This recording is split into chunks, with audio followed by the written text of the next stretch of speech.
Welcome to Filmmakering Like a Boss.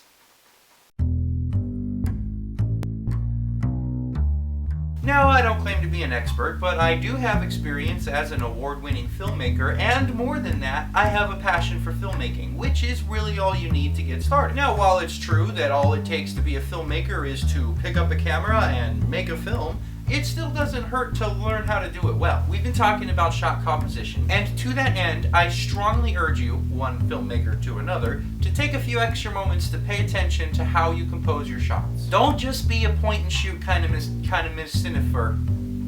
Don't just be a point-and-shoot type of filmmaker. A good cinematographer can convey a wide range of emotions based solely on how he composes his shots. In the last episode, I talked about the art of framing and the many uses thereof. And in this episode, I'm going to talk about how, with the careful application of such, it can imply certain specific things through the language of cinema. Take a look at this screenshot from my favorite of the Harry Potter movies. This is from the scene in The Half-Blood Prince where Harry is hiding in the floorboards while Draco is confronting Dumbledore. I love this movie so much, primarily because of the cinematography. It's so beautifully tragic, and every shot is so well composed that you can get exactly the emotion that they want you to feel just by looking at a single shot. Like, for example, this one right here. Notice how they created a frame around Draco, using the cracks in the floorboards. First, your attention is immediately drawn to Draco, because you don't really have anything else to look at. It also creates the tension and mystery around him, since you can't see all of him, and is implying the point of view of someone, Harry, who is hiding under the floorboards and watching the scene above take place. There's also another key part of this shot related to the camera angle that clearly expresses how they want you to feel about Draco right now, but I'm going to talk about camera angles in another video. Honestly, the best way to learn how to be a filmmaker is to study what other filmmakers have done, and then take what you've studied and practice it with the hands-on approach. And, essentially, go do it.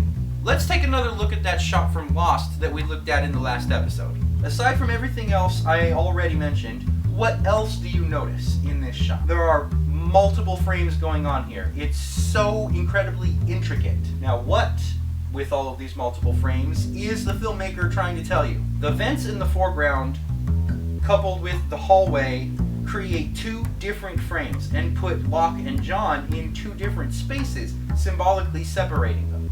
Which, if you watch the show, you know is important because Locke and John are basically enemies standing on opposing sides of, the show throughout the whole series. Two sides of the conflict separated with two separate frames. Also notice how they created another frame for Locke using light. Locke's frame is lit up while Jack's is dark. In fact, the rest of the entire shot is dark. This suggests to me that Locke is the one who the cinematographer wants us to pay attention to the most.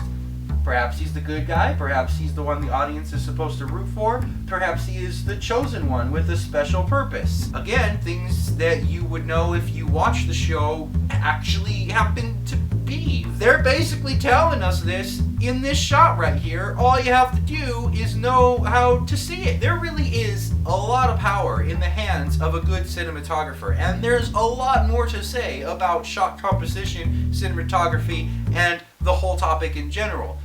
But I just can't give it all away in one video. So, hit that subscribe button and then hit the little drop down menu and send me notifications upon uploads box, check the thing, so you can follow along on the next episode of Filmmakering Like a Boss. Here at the end screen, I would like to invite you to take a look at my filmmakering in action by clicking one of these links over here. I'd also like to invite you to check out my GoFundMe page down here so that you could maybe think about supporting Easily Amused Group Productions in 48 Film Project 2016. If you can't donate, that's totally okay. You can still help us out by sharing the campaign page, or maybe even sharing this video and this video series, since I talk about it here at the end screen. Any little help that you can do is greatly appreciated, and thank you very much for even thinking about it. Thank you for watching The Easily Amused Group, the show that always is out of it for a little while and then comes back with delusions of grandeur.